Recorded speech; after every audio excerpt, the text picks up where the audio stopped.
Okay, everyone, it's 7 o'clock. We're ready to start our paranormal part of the show. And tonight we're going to do a little bit of the talk about the Concord Cemetery. Uh, our group started at Concord Cemetery. We ran into it back in 2007. It was overgrown and looked terrible. I've got some pictures that I'll probably show you a little later in it. Recently, Danny and I were up at Concord and we met with Lowell Herzog. Lowell Herzog is a restorer of the headstones. I forget exactly what the thing is, but I'm going to put in chat while he's talking his information about his business and the work that he does. Now, Lowell, if you'll turn on your camera and join us, I would like to have you tell us a little bit about yourself and how you got into cemetery work.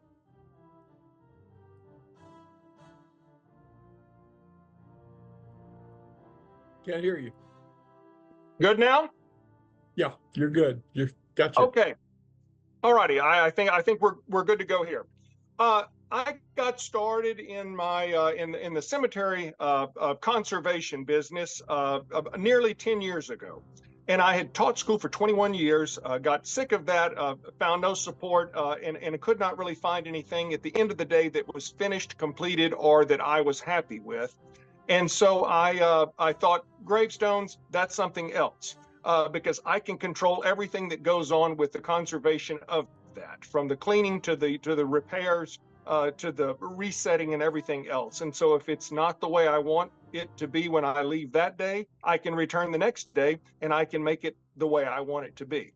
And so that's where I got my start in doing this. And the other issue was when I started looking around, there was a training session that was held up in Mount Carroll, Illinois, at an old community college that had gone out of business probably in the 70s. It was a nursing school, and they held conservation courses up there for fabrics, for textiles, for paper, for wood, all different type things. And so Jonathan Appel, who trained me, would come through there like once a year, and he would do training courses on stonework and on gravestone conservation. And so that was one of the last years. I think they maybe had one more after that. That was in 2014. And after that, the college, basically they shut that down. They went in with another community college about 90 miles away. That lasted a couple of years, and then it closed down, or the conservation end of it. And so sadly, right now, there's no formal training for gravestone conservation. And that's something, as a former teacher, that has really upset me. And I've worked for the last 5 or 6 years to get people interested, whether it's a junior college or something like that, because at some point people try to do a lot of stuff and they're not, I hate to say they're not qualified, but they're not. And there's no guidance out there other than a bunch of YouTube videos. But then again, those people may not be trained. And so you've got untrained people training more people, and you end up with kind of this confederacy. I hate to say confederacy of dunces, but in some cases that's what it turns into. And the sad thing is I'm sure your listeners or watchers here will know, if you deal with a gravestone, it's been there for likely 100 years, 120 years, 140 years, 150 years. But within a few years of somebody misapplying whatever they thought was what it needed, you can see problems starting to show up with that stone. And so it's lasted for 150 years, let's just say. And then somebody says, I repaired it or I fixed it. And now we've got, maybe 60 or 70 years and it may be gone. And so that's the issue, that, if you're preserving something, you should be able, in my mind, to at least double its life, and hopefully, because it's stone, it should probably, be more than that. Well, there are castles and different things across the different lands in the world that are really old, 500, 600, 700 years old. And actually, some of the things that they have unearthed are thousands of years old. Yeah. And that stone should last. It really should, and I guess the thing is, too, with gravestones, you do have carving and inscriptions on it. And I think that's what, most people, you can have a block of marble, but you can also have a gravestone that's the same size as the block, but with lettering on it. And so obviously the lettered one is more valuable, both to the family, to the person, to identification, for history, for whatever reason, than just a plain, block. And a lot of those things go hand in hand. What they use professionally to conserve castle stone, because obviously that came out of a fairly high in the strata stone, and nobody was digging down 6 or 7, 800 or 1,000 feet below the surface to dig those rocks out. Those were all put onto a cart and rolled, or rolled off, and the castle was built. So those are weathered stones. They're likely to be less durable than granite would be, that's quarried out from hundreds of feet below now. But it's still the same. You're exactly right. It's still the same process and the same idea that you can preserve history. Well, what drew you to the Concord Cemetery? The Concord Cemetery was kind of interesting because my grandparents and my great-grandparents lived at Kinney. And so when I was probably, I guess maybe about 12 or 13, I would go out and visit my grandparents. I'd take my bicycle and I could ride over to the cemetery. And of course, there was nothing but a sandy lane going to it from the railroad tracks back across the Hall Road. And the sand was so deep, you'd have to get out and push. And of course, if you got out and pushed and you went anywhere off the road, you were going to have grass burrs stuck to the bicycle tires. It's a wonder they didn't flat the bicycle tires. They were so large. And it was always just this most desolate looking place that you can imagine, with those purple grass burrs just by the jillions up there. And it was, pretty much overgrown at that point. No one was cleaning it or anything like that. But I went out there one fall, and of course the grass burrs were all dead, I guess, for that much. And I walked up in there, and I had never really gone into a cemetery that was abandoned like that. And I guess we should say it's not really an abandoned cemetery, not anymore, at least. And their recent burial, I guess, had been in probably in the 60s out there for the last one. But it was interesting just to walk around and to see that. And I went back and asked my grandparents, what was going on out there or whatever. And of course they acted with, probably I shouldn't have gone up there to start out with, that was too far away. But I heard stories, about that from Elmer Freitag, who lived in town there, and some of and it holds a number of the early residents of Kinney. And you would think it would be larger than it is, but of course, it is what it is right now. That's it. While I was fooling around today, I came across some pictures that were of the cemetery when we found it. And if you'll let me share my screen. Sure. You're not going to believe this. All right. Are you seeing my screen? I see you. Yes. Okay. Has it come across yet? It has. Yes. I see a massive yopon. Yes. That's exactly what it looked like there. In fact, the headstones are back behind that. And I'm going to go ahead and come back. We started working and we started cutting some of the yopons back so that we could even get in there to find the headstones. And you can see how heavy this brush was. Now that's what it looked like when we found the cemetery. And we thought it was awful. It broke our hearts. And we could see that one or two of the graves were actually Civil War soldiers. And we felt like that, that was not something that we liked. And we thought we could donate a couple weekends as a group and go up and help clean this place up ourselves. So I had set it up where we were going to go, and we were teaching classes on paranormal at the Leisure Learning building for adults. And we took all these people out there. We told them we were going to work at the cemetery and clean the cemetery up. And then in the evening, we would, shut down and we'd do a little ghost hunting or see how the residents responded to our work and our effort to clean up the place for them. We thought we might get rewarded. So we that was the game plan, and we executed it. And one of the people that was a new guy in my group his name was EMS Cougar. He's now deceased. But he was dating Dee Dee Sullivan. And Dee Dee was a new girlfriend to him. And he called me and he said, my girlfriend says that she's got family buried in the cemetery. She wants to go. Is that okay? I said, sure. But the more the merrier. We're going to be doing a lot of work. So anyway, the day comes, we get up there that Saturday and we start clearing out an area so that we can even set up tents to spend the night so we can clean the next day. And while we're cooking dinner, we had some stoves that we set up on some tables that we had brought. We're cooking dinner so we could eat. And Dee Dee goes to her car and comes back with a shoebox full of pictures of her family members that are buried there.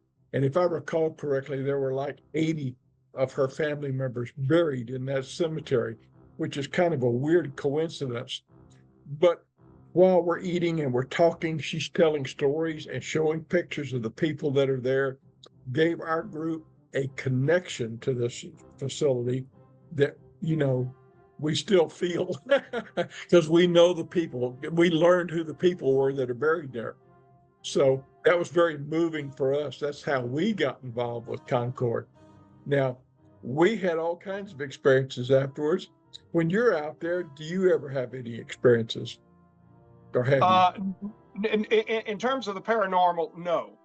The only experiences I've had out there were dealing with copperheads, dealing with red wasps, and mosquitoes, depending on the time of the year. And so again, I guess maybe I'm just not in tune, or I'm not looking, or whatever. But again, as I say, my job, I look at stone and figure, how am I going to get that 400-pound thing lifted safely, or how can I get this, shimmed to where it's, not wobbling anymore, or what am I going to need to, fix this? And so, I guess that's kind of my, my angle on things. And normally, I do spend the night at some cemeteries when I work. There's a cemetery up near Smithwick, up on the north side of Lake Travis, and I do spend the night up there just because if I have to drive back to Austin, to my cousin's house, or it used to be my aunt's house, I mean, that's an hour and 30 minutes. And so there's no reason, I'm not going to drive an hour and 30 minutes, and so I just put a tent up under the little pavilion they have. The only thing I've ever had happen out there were some deer came through, a coyote came through one night, and there's the occasional raccoon rustling around. And so I guess in my experience in cemeteries, I have never had any sort of hair stand up on the back of my neck or anything like that I felt somebody was going to tap me on the shoulder and wiggle their finger at me or anything like that. So, well, we haven't really had any experiences quite like that either. Now, what we have had happen is we've heard car doors opening and closing, and we're sitting there looking at the cars. And as you know, there are no cars passing by. There's no parking lots close by or anything. We're sitting there looking at the car. The fire station wasn't even there at the time we were doing this, but we're sitting there watching the car, and we're hearing car doors slam, open, and close, and being thoroughly entertained by some activity there that's not really happening. That's kind of unexplained to us, And not only that, but we could hear. It was in the fall when the leaves were real brittle and dried up. And we'd be sitting there in a chair and there'd be footsteps walking around us there while we're trying to talk to some of these people and stuff. So we had activity of all kinds while we were there, and we've tried to talk with them. We haven't captured any voices while we were there, but we certainly had always had activity, especially like car doors and the footsteps. So we felt like that they were comfortable with us being there. That a lot of the times when you go on some of these events and you get out there, they'll tell you they don't want you and get out, and you pick up, things like that, like they say, get out. So we've never had that happen. So we're assuming that they have continued to be happy with the work that we have tried to do there. And of course, Danny and I did enjoy meeting you, and we're glad that you and your students are taking on a lot of that and continuing that work. You want to tell us a little bit about your students and how you came to get them involved? And this is something I use as kind of a, and I won't, I'm still using it as kind of a test case, if you will. Okay. Being a former high school teacher, I was always looking to try to get kids involved in things, and of course, obviously, what you certainly can't drag them out of school to go into off off campus things as much as they may want to, or as much as you'd like for them to in some cases. But when I went out, because a fellow out of Arlington had hired me to reset the two stones in the rear at the back on the left hand side, the two tall, and the name escapes me at this point, Hober, the two Hober stones in the back corner at Concord. And so when I was out there, I would take a break and I'd go walking around, and I thought, and I knew y'all had been out there, that's been probably what, 10 or 12 years ago. Oh, yeah, yeah. So, and of course, I knew y'all had been out there, but of course, a lot of that had grown back and all this. And I thought, it was started, and a lot of it remained clear, thankfully. Mhm. But I thought, you need something, you need a group that is not going to come one time or twice and then say, well, we're through with that, we got tired of that. Because I've dealt with Boy Scouts, and they want to clean a cemetery. We're going to clean the cemetery. And I said, now, then are you going to take care of it? And everybody looks at everybody else and it's like, well, no. Well, then it does absolutely no good to clear it, because if you're not going to go back and do it, well, then it'll just grow right back up. And so Concord is one of those things. Mr. Klon, as you well know, Frank, or FA, he has a fellow come from Brenham out there to mow. And so as we're cutting the stuff down now, I poison the stumps with some diesel and triclopyr, and we're trying to cut everything as low as we can so that at some point he can just mow. And the yaupon will be dead from herbicides. The grass, whatever grows back, he can mow over that. Trimming is a minimal. But the kids from Belleville High School, I called down to Belleville High School and I got a hold of the assistant principal. And I said, I explained who I was, what I was looking for, that I had been a teacher. And I said, would you have any groups that are looking for a service project? And he said, I think I might. And so the Leo Club, which is a junior Lions club from the Noon Lions in Belleville, they had just started that year. And the sponsor was looking for something that they could do on a yearly basis or twice a year. They would get them some service hours, that would get the kids service hours for whatever awards that they were looking to go, hour wise. And so I went down there and I talked to the kids for about 30 or 40 minutes one morning early before school. And they were all, they thought this will be good. And the strange thing is, there were a lot of Hispanic kids, and I told them there's no Hispanics buried in the cemetery. There were several African-American kids. I said, there's no African-Americans buried in the cemetery. And they said, well, we really don't care. This is just kind of interesting. And so the good thing is, dealing with kids that are anywhere between, I guess, 14 or 15 and 17 or 18, is hopefully that if they've worked on it, and we finished up some of those that were sophomores, came out the last time this spring and worked on it. So they had been out there 3 years, some of them all 6 times. And so, they said that it was kind of interesting that they could see the great change that had been, made in the clearing. That when they went out there, it was just a little narrow alleyway to get up in there, and then you had to stop because everything was overgrown. And so, to me, I hope that maybe at some point they would keep that idea of conservation, and whether they come back out there and help. Some of them may, some of them, most of them probably won't. But that if they 20 years from now or 15 years from now, if they have children and the kid needs to get involved in something, they would say, we've done this, we understand what goes into it, we know what needs to be done, so that it's not just one of those flash in the pan type things. Because that's one of the things that many cemeteries get cleared. But I've been to several, and some of them, or many of them, in Austin County, that somebody went in there and they cleared, and within like 5 years, you wouldn't even know that it had ever been touched. And it's just overgrown. And it's kind of like, I think it would have been better if everything had just been left, because when you cut all the brush out, then you end up with dewberry vines, and you end up with these weeds that are 5 foot tall, and you still can't do anything with that. You still have to cut it. You have to rake all that mess out. So it's basically no easier, And so I'm hoping that the kids, because this is a twice a year we meet out there, and they work for about 4 or 5 hours. And then we dump everything in the big pit that's next to it. I've gotten permission from Lauren Concrete to burn stuff out there. And so no matter how much we put in there, I'll wait 6 or 8 weeks, go out there, take a gallon of diesel with some gas in it, throw it on there, and it'll burn from one end to the other. And I stay out there. And when it's pretty much out, then I come on home. And so luckily we don't have to have that. Also, the issue there is a lot of times when you clear something, what do you do with all the cut material? And blessedly, in this case, we can dump it in the pit. Now, from a negative standpoint, there's a pit that's like 15 acres that's next to the cemetery, which is kind of a, eyesore. But yet, if it was not there, I don't know what we'd be doing with this stuff other than trying to burn it in small piles, which, as you well know, out there with all those cedars, you'd be flirting with disaster with 3.5 or 4 acres of cedar trees and a fire. Yeah. But the kids really like coming out there, and I think a lot of times they get to do something that's certainly not in a school curriculum.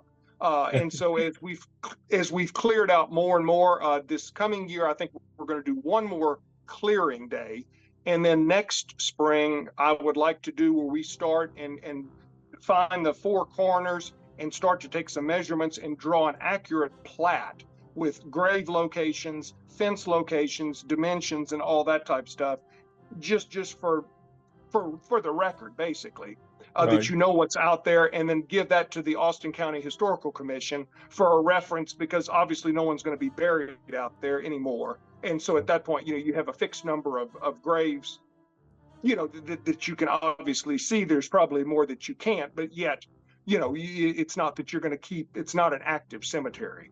Yeah.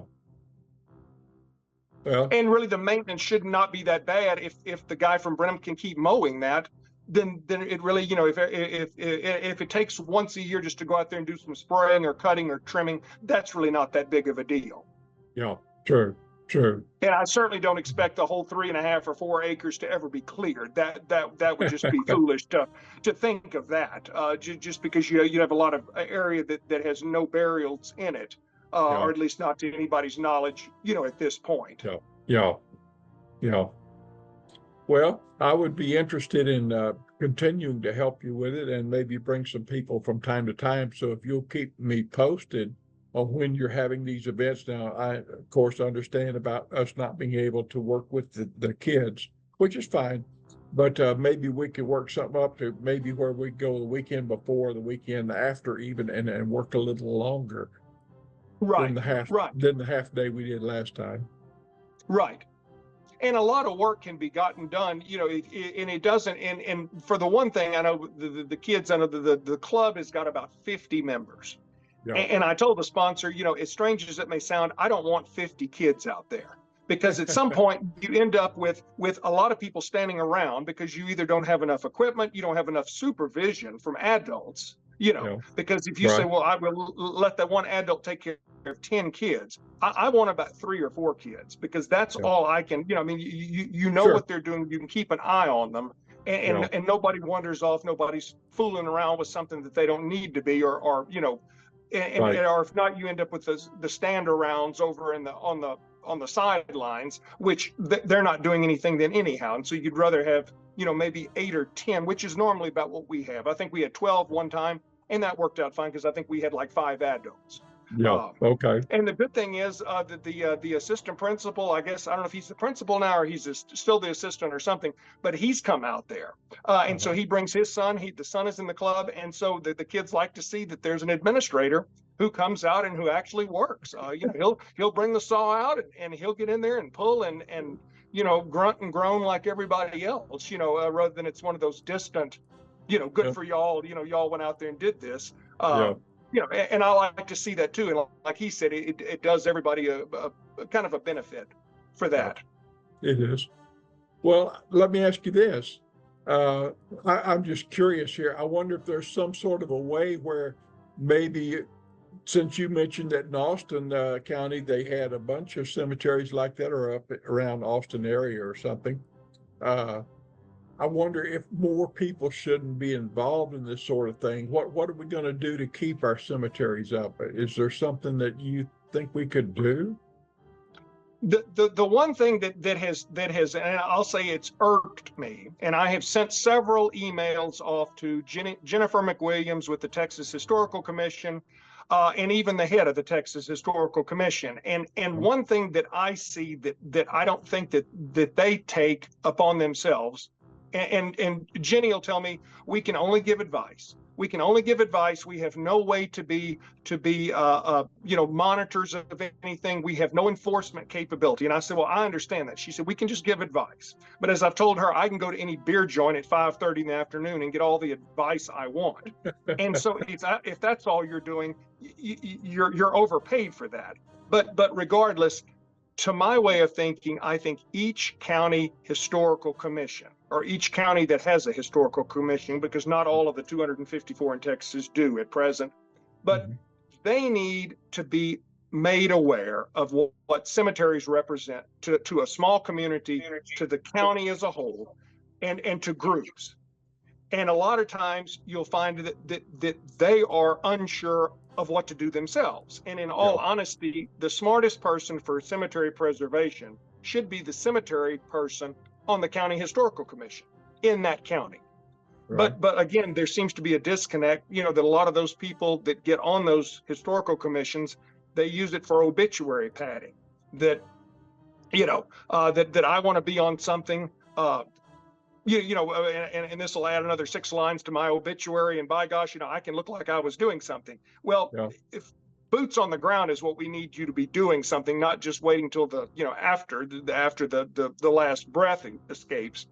But one thing, there's a foundation out of one of the Carolinas, the Chicora Foundation, and Mr. Trinkley, Dr. Michael Trinkley, actually, he and I have talked several times about what to do to get people involved.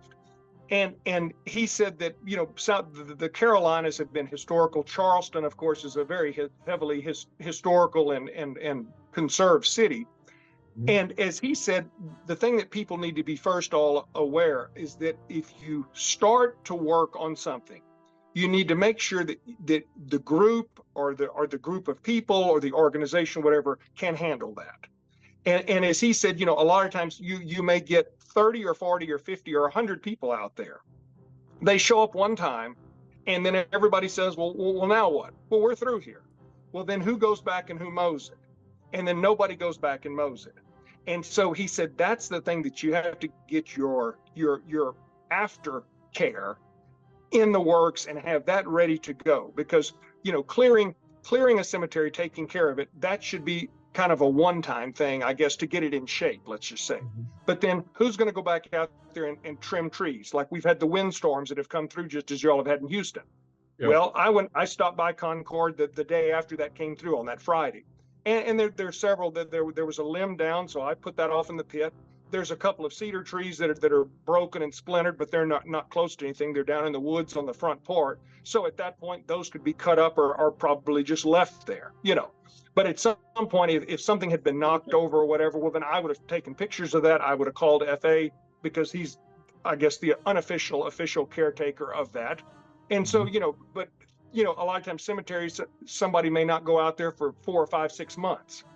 And if there's vandalism, people need to be aware of that, and you have to keep the neighbors involved to say, if you hear something over there at nighttime that doesn't seem like you've ever heard that over there at nighttime, kind of like what y'all were, the car doors, or see headlights, you may want to either sneak over there or aloud make a query as to who is it, and if they blow out of there like the scalded dog, then maybe you need to call the sheriff's department. And of course, I know out there at Concord, I have stopped and talked to the sheriff's department in Austin County just to let them know that we are cleaning. And if they have any guy that goes out there, or if he's driving down Hall Road, take a turn, go up there, look around, and just, turn around and leave.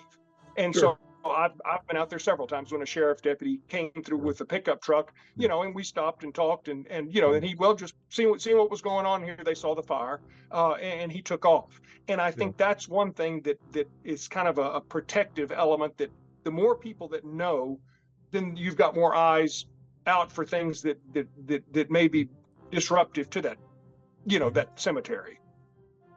Well, I had some trouble with the sheriff's department up there and wasn't real happy with them. I called in the Texas Rangers, and the sheriff was not happy with me because I did not give him a chance to correct the errors that I felt like were going on with his department in some complaints that we had up there.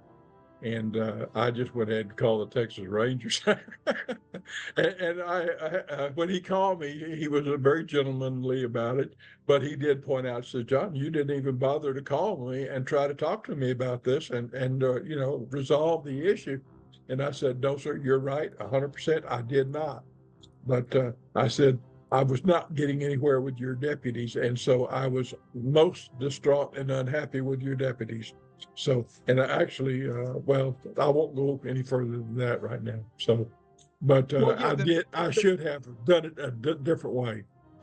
The sad thing is too, in my experience, and this has been almost universal, that most law enforcement officers, if they have a supervision or if they have some authority at a cemetery or in the county where the cemetery is located, they know very little about cemetery law. They know very little about charges that can be filed, about things like that.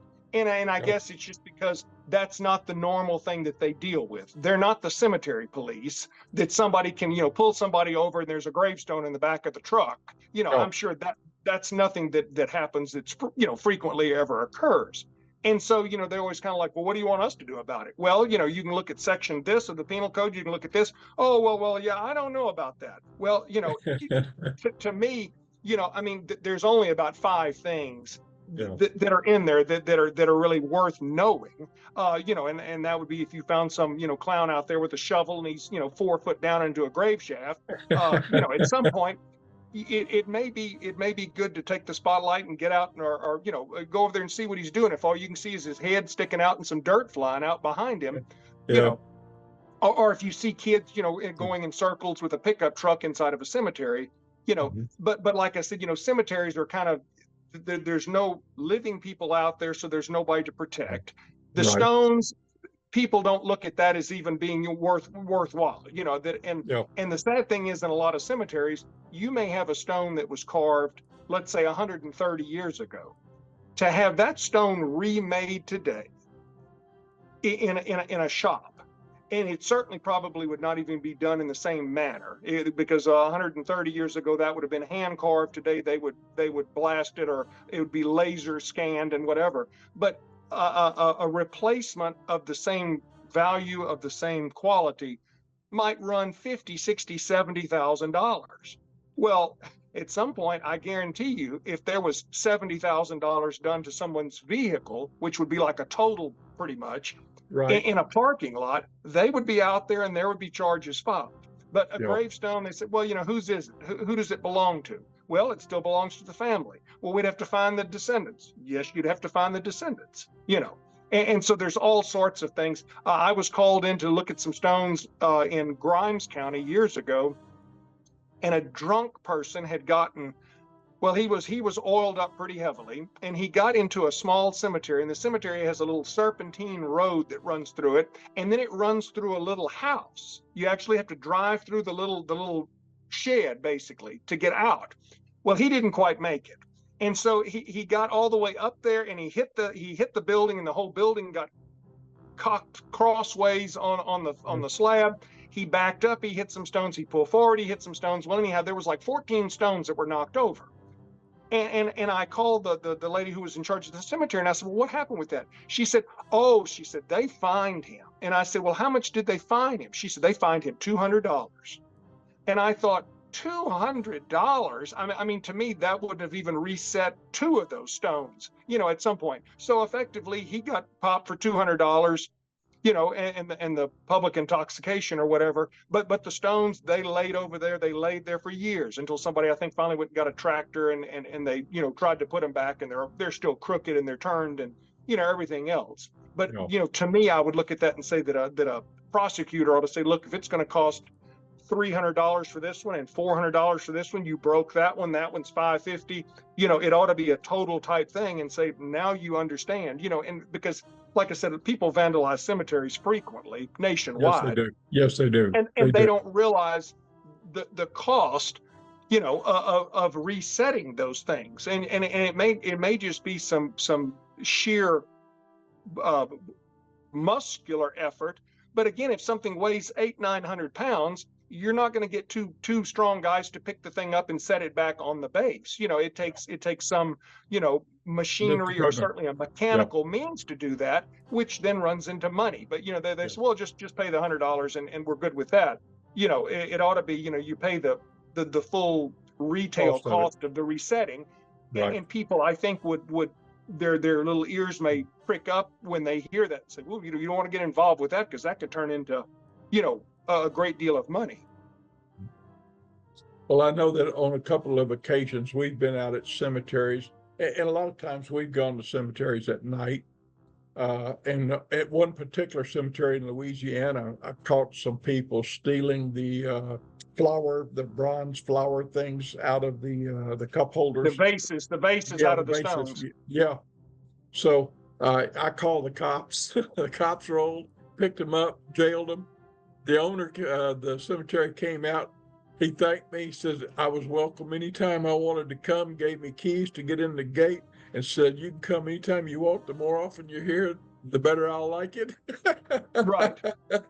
And so, you know, uh, a lot of cemeteries feel that way. They would rather have somebody out there that's not going to damage the headstones, that's there for, they're like we are, taking pictures and trying to communicate with some of the people out there than people that are actually going out there and breaking headstones and, and destroying property out there. So, Right. And you bring up the metal theft. I have not heard anything in the recent past, but I know probably 3 or 4 years ago there was a rash, especially during the pandemic. There was a rash of thefts, from graveyard, from cemeteries. yeah, And a lot of them that have bronze statuary, and normally those are not a rural cemetery. Those are going to be some, Glenwood maybe or something like that. Those things can cost a fortune because they cost a fortune when they were originally put on that stone, 80, 90, or 100 years ago. yeah, And to me, again, that's one of those things that it's kind of like y'all's problem in Houston with the copper power lines being cut down. yeah, Who buys this stuff? I mean, everybody knows a flower vase from a cemetery. This is not, you can't say that I yeah, inherited this or it's been in my family for 100 years. You can see it's modern, and it's got the little locking tabs on the bottom. So, I mean, where it came from. And to me, that ought to be another one of those things. The buyer, you ought to be in the same shape that seller is in when it comes to the law. And they'll say, well, we didn't know yeah, where he got it from. Well, if you show up with, 15 or 20 or 30 of them, it's not like, obviously you can right, see they've been sitting on the outside. But again, prosecutors, I don't think either they don't keep up with things, and probably that's just because I deal with a very small sliver of what goes on in real life. But I'm aware of what I'm aware of. Just as well right, as the policeman is aware of traffic violations. I may say the guy's driving like a nut. The cop could maybe rattle off 5 different infractions that the guy's already on the hook for. I don't sure, know that. yeah, And so, but it's one of those things, that it's kind of a cumulative mentality. Probably would do better in some of these cases than just let me look it up in the book here and see, yeah, well, I guess this is what we can charge him, because a lot of times that'll be a misdemeanor theft yeah, unless you add them all up, and a lot of mhm, that stuff, if you take something that's bronze off of you know, a gravestone, some of those inset bronze pieces or whatever off of the granite ones, some of those may be $300 or $400. And then of course there's the desecration of that, which is a misdemeanor, but coupled with enough of that, it could turn into a felony. yeah. Well, let me ask you about the guys in Kentucky that I had inquired about. I gave them your information. Did they ever get hold of you about the They did chemicals to not. use? Oh, well, I sent them the literature you gave me, and I sent them your contact information, and they are doing a fantastic job of working in that cemetery, and they're following your procedure. Well, that's good. That's good. Yeah. Um, So I didn't know if We, they had contacted you or not, but no, I have not heard anything. okay. Well, I know that that they had talked about the chemicals and where to get them and stuff and what chemical. And I pointed out what you had said in your literature that you had sent and stuff. And so they changed the idea that they were going to pressure wash it to start with. And so they changed to your chemical put on there. And they are restoring the church that is there on that property right now. They've been busy raising funds to put a new roof on, and they actually found a roofer that would do the roof themselves, and as a donation to the church and the cemetery. Oh, And so the money that they were raising for the roof, they're going to use on the inside of the church now. But they're making great headway up there. well, Great head. that's good. That's Yeah, good. And a yeah. lot of states, there it's strange because about probably in 20 maybe in 2021, pandemic time, I kept working all the way through the pandemic because I mean they're already dead anyhow out here at the cemetery. I mean, what am I going to get? Yeah. And so that was one of the things that I kept going. But when I had some downtime when the weather would be bad or whatever, I started contacting a number of different states, and I said, what do y'all have in the way of cemetery preservation in terms of oversight, in terms of, and I got back probably, I think I maybe contacted 15 or 20 states, and I probably got back 12 or 14 things. And a lot of those people were out, they shut the offices down because they figured at that point, it was easier just to work from home. But a lot of them, it varies so much from state to state. What states have the authority to do, what they voted to have, the legislature, in terms of laws, in terms of, all policies and so forth. And so it's really kind of interesting to see, and a lot of times the further you go west in the United States, if you get out to say New Mexico, Colorado, Wyoming and westward until you get to California, there's a huge dearth of any cemetery, anything basically. And a lot of those historical parts of the state infrastructure, they have nothing to do with cemeteries, and I guess one thing too, the cemeteries are not all that old out there. They're from the probably 40s or 50s. A lot of them are from 1900 or afterward, whereas if you go to Massachusetts or Rhode Island or Connecticut, well, that could easily be the 1600s, late 1600s, early 1700s there. Yeah. So you've got another 200 years, to catch up on the West Coast. But that's interesting, there has been a greater interest in cemeteries and cemetery preservation probably in the last, I would say, 15 years. For a long time, it was just one of those things that, well, there's the cemetery. And the only time people went there was when somebody was buried, and if it was not an active cemetery like Concord, well, nobody really went out there, and if they did, it was just to crawl through the brush and say, well, there's great grandma or there's great uncle or whatever. And so, I think people have gotten with a lot of the genealogy websites, whether it's Ancestry or Family Search or any of those, that you find out this, and then that's tied to Find a Grave. And so, it's become a lot better of a networking than it ever was, because you wouldn't have known where to find people unless the county had done a book. How would you know? Whereas today, you can pull up Find a Grave and you can talk into your phone, and if you know what county, even if it's in the state, if you want to sit and look through a number of people, you're likely to find that person in the cemetery.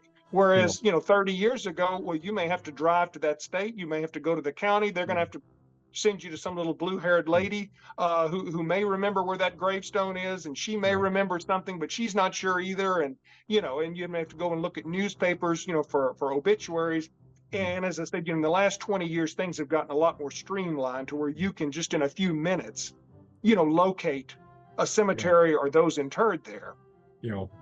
Which makes things just so much easier, and so at that point, it's not the work to find that. There can actually be work done maybe at the cemetery rather than just scrounging through paperwork. Sure. Well, I have done that too. Whenever I go to a cemetery, I take pictures of the graves. In fact, all the graves there at Concord, we went through and made sure that they were entered in Find a Grave. And we also have done that at several other cemeteries. Let's see, there was the Evergreen here that we did, and there was one in Willis, and several others. And there's one in San Center over close to me here. When we go through, we're taking pictures, and later we'll go through, as we're going through the pictures of the headstones, we'll go through, find a grave and make sure that they're registered or not. And of course, I'm on the list. I guess right now I have about 300 or so markers that are in my file, waiting for somebody, family to claim that person.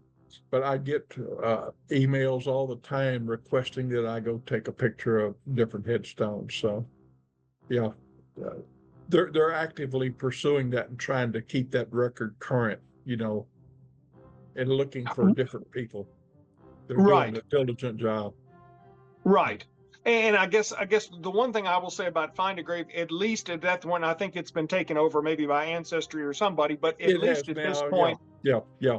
at least at this point, there's not Find Another Grave or some other website that competes.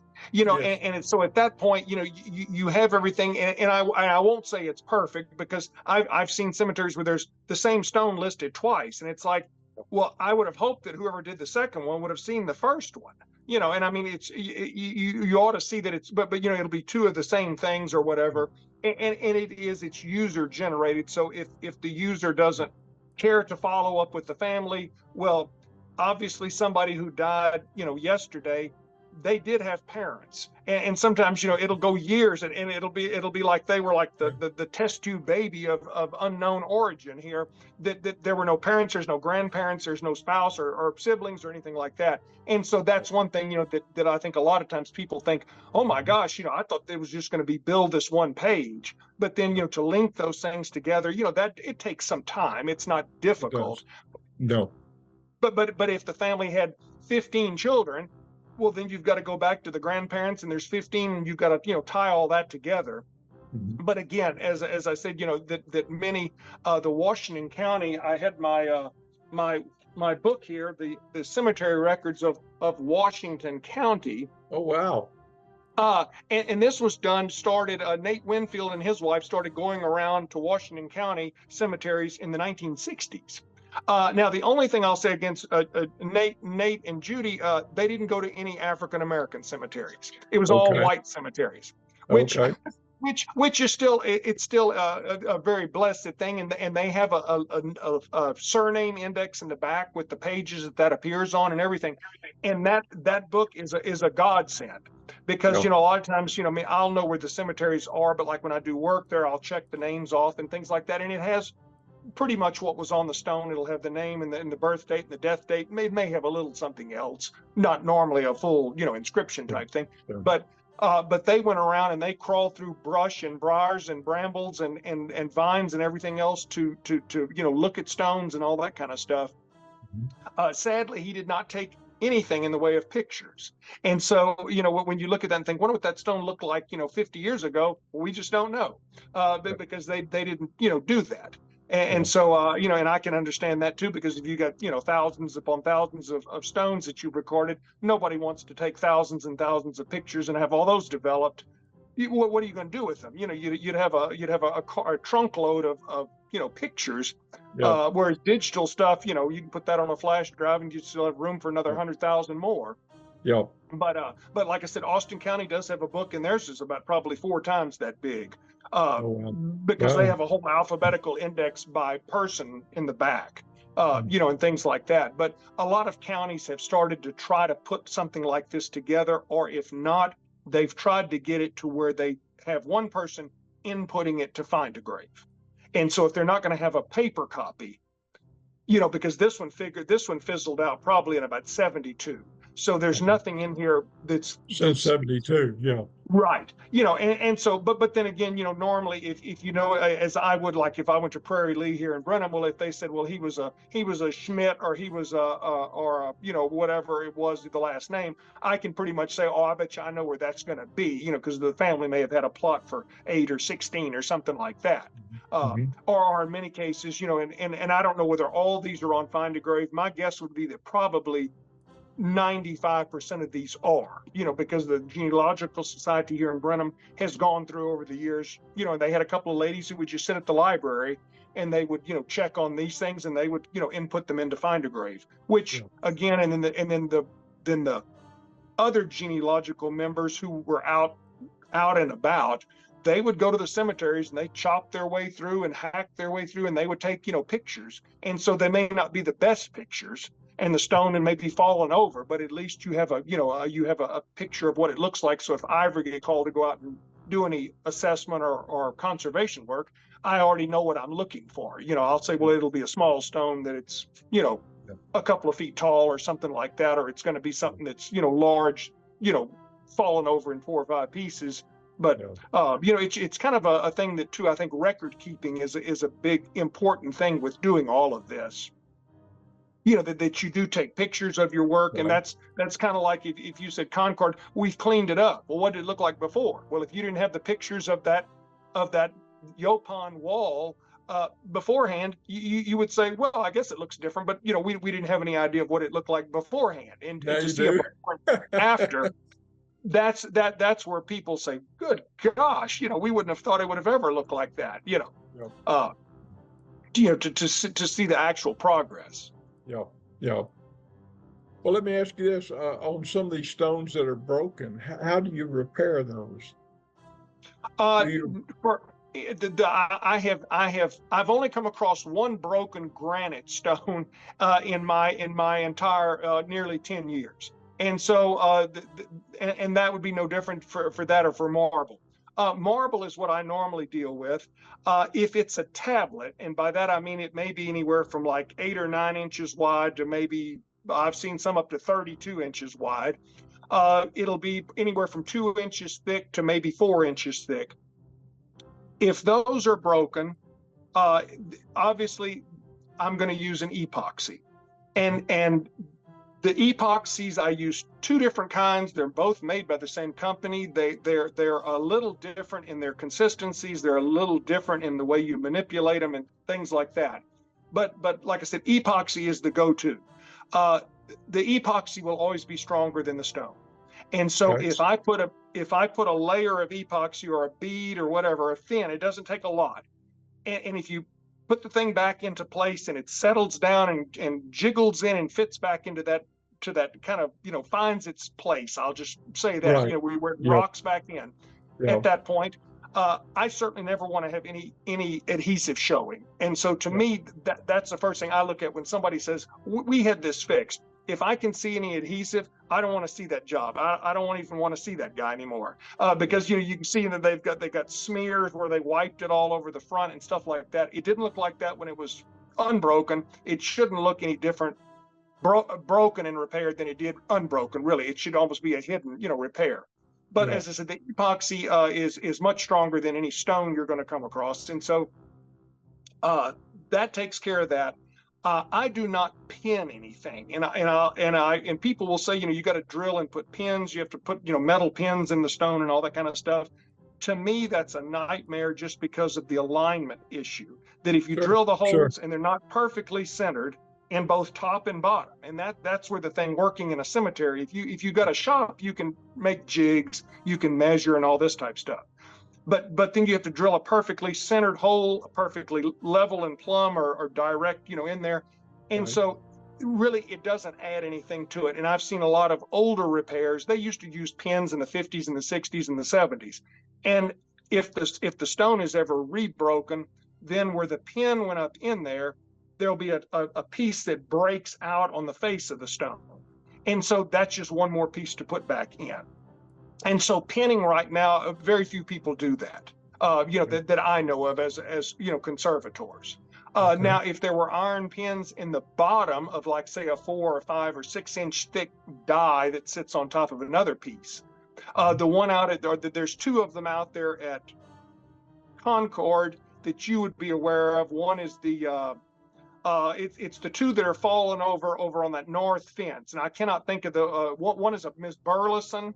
It's in the ground, and then the other one is over there not far from the fence. I can't call the name of it, but it's laying over flat too. But the base has got 2 holes drilled in. So that Yep. means that the marble piece, and I think both of those are like 6 inches, if I'm not mistaken, or 6 or maybe 8 for that one of them. But they had pins drilled up and put in there so that it aligned and it locked in there. Now on those, I do put a pin back. And so I'll go back and I put stainless pins in, I'll core drill the old one out, and then I'll set the stone up I'll set it up upside down basically. So the bottom is at the top. And I've got some blocks with holes drilled in it so that I can put a pin in there that holds the pin perfectly vertical.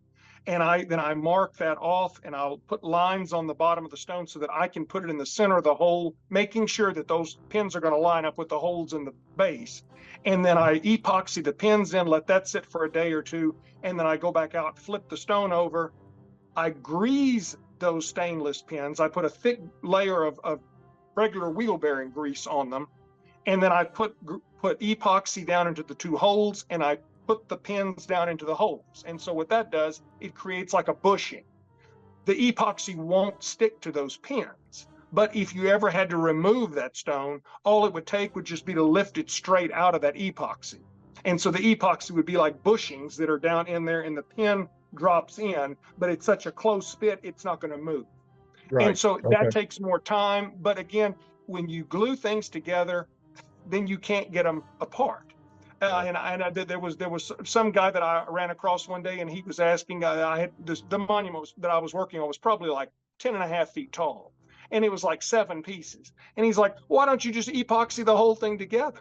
And I said, "But think now, what?" And then there was a large tree that was nearby, and I said, "Well, if they've got to cut this tree down at some point, I would just as soon to come back out and take the top piece off and remove that, to get it out of, harm's way." Harm's way, Because yeah. at some point, if you epoxy something together, the epoxy is probably not going to hold 4,500 or 5,000 pounds of stone together, or the piece that you're going to try to pick up that's stuck to all the other ones. It's not going to hold it. Something's going to break, and it's going to be the stone. And so, the idea from a conservation standpoint is that you don't put things back, especially multiple piece ones that are everything is unified together. And the other thing too is if it ever leans or tilts in one direction, well, then you've got to move 3,000 pounds versus take off 800 or 900 and move the bottom part. And so, it's kind of, I won't say it's reversible, but in those cases, like I said, I don't like the idea of having something that's totally unified. It's just scary to think that, it's going to have to stand there, because once you do that, it's going to be like that, and the other thing is people don't realize that. Yeah. How do I tell anybody, whereas if they, if somebody needed to take it apart and they went and got a winch or a lift or something and they put a strap around it and it pulled right out, they'd say, "Well, look at this. This guy was thinking, that pin just pulled right out of there. And we can just drop it right back in, and it's centered and everything." So like I said, I don't know, but in my practice, that's what I've, done. And after the epoxying is done, if there's a gap or a joint, if it's not a perfectly flat fit, I go back and there's a number of products. There's a Lithomex, which I use, made by Limeworks. There's Jahn, Jahn, makes some infill mortars and things like that, and they can be tinted to get pretty close to the stone. And so I'll carve out a straight edged, a line along there, and then I'll infill that and blend that back in, with the stone to cover up that break, as well. And that keeps the weather out, and it just makes for a much nicer looking, end result. Okay. Because I have seen some that you could see were obviously glued back together or epoxied together, and it was obvious that they didn't do what you're talking about, and it looks terrible, Right, and the thing is, epoxy, once epoxy cures, there's only 2 ways to get it off. There's a chemical means, and there's the physical means. And physical is going to be like a chisel. And it's going to be maybe like a wood chisel, a heavy X-Acto knife, and you're going to go and you're going to try to flake it off, try to scrape it off, whatever. Well, if it's dripped down on the front of the stone, you're never going to be able to scrape or flake all that off and not see it.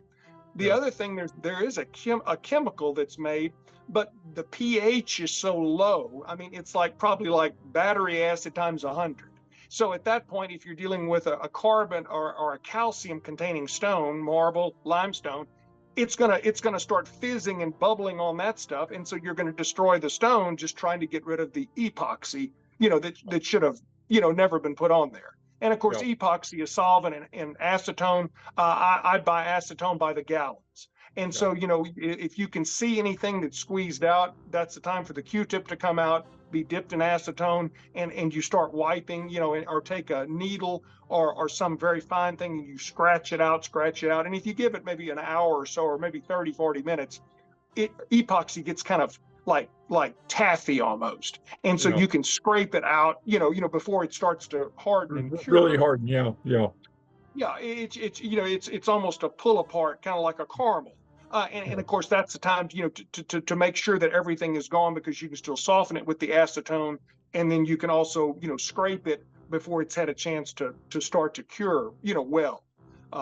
But as I said, that's one of the things I want to make sure that when I repair something, that somebody would say, we understand it's been repaired, but that you don't have this foamed out Gorilla Glue or this rundown, whatever, liquid nails or something like that, no one thought to, take their finger and clean it off or whatever before they left. Yeah. Okay, Lowell, we've been going at this for a whole hour, would you believe? Wow. Yeah. It's funny when you talk about something you enjoy talking about, the time flies. We could do, yeah. I If any of your if anybody who watches this or is listening, I don't know if there are people watching this now. I don't know, to be honest with you. I can't see who's in Facebook. Oh, So okay. we're Well, live like I on said, I Facebook guess right now. if they want to, they can always look at my website. Right now, I'm not taking on any extra work. I've got enough stones right now that are going to keep me busy throughout probably the remainder of this year. And so I've cut back. The only thing I may be taking on occasionally are some cleanings and things like that, because I can get those done in the morning or a full day if I need to. But in terms of repair work, I've got my shop is fairly well full right now. But they can look on my website, which is Texas Gravestone Conservation, and I've got articles on there, or I've got things on there. Excuse me, links to other sites, links to products, and things like that. And if somebody ever had a question, I will gladly give advice. Again, it's like the 5:30 at the beer joint, but at least it's from I've done about 570 stones, I think, right now. So it's not like I'm just starting out on this, and I've seen pretty much everything, I'll say. I probably shouldn't say that, but this week I may run to something and say, where did this come from? But after a while, it's all pretty much the same. But if people wanted to give me a call or send me an email, I'll be more than happy to give them my advice, or tell them what they what I would do in that case, or what they need to be looking for, or something like that. Well, I'm going to post your contact information with this video, and this video will be edited and put on YouTube for other people to do, and I will send you the link to it. And that way, if somebody wants to see it, or if somebody, instead of you having to go through all this again, you can just refer them to this YouTube video if you want to share some of that information, if you find it would be helpful. So okay. But anyway, Lowell, thank you for your time. I appreciate your efforts, and I appreciate everything you're doing at Concord. And sure. Well, like I say, I'll be welcome to see y'all out there again. And like I said, I'll keep you updated as we get back. As soon as school starts back, they'll get together probably that first or second week in school, and the sponsor will come up with a possible day. And I sharpened my chainsaw, and it's ready to go. Well, there's a number of cedars, so I don't know. We'll have to see. I guess I don't know. We're going to have to figure out how to move those, I guess. And so, as I told you the last time, a tractor may be useful to bring out there. That's about 13 or 14 miles, for me to run, but that's not that far. And at some point, if things got cut into larger sections, if it can be put into the bucket or chained to the back, pulled and dumped in the pit, Sure. And cedar, of course, we know that'll burn up, fairly short order. So, but we will keep working out there. And like I said, hopefully that thing will finally get cleared up and cleaned up, and the guy can take care of it and mow it and it would be kind of a test case and a best practices, for what could be done, with Sure. cemeteries, Sure.